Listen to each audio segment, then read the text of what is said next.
tools we're using, like email, were exactly what you said.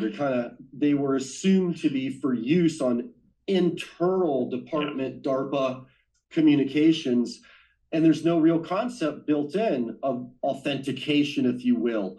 There's no real concept of agreed upon encryption standards that keep those messages secrets. And it turns out that they pass through many different routers and switches, and those routers and switches can be compromised. Yep.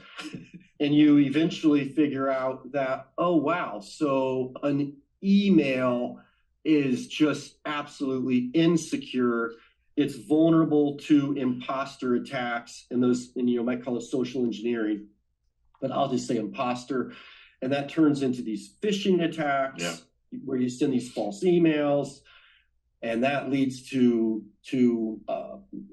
account stuffing and password stuffing. And so those insecure communication channels that the public is almost forced to use because businesses use them, of email, and most certainly I would include text messaging in there, and I would include social messengers in there in terms of not so much the encryption, but of vulnerable to imposter and social engineering attacks.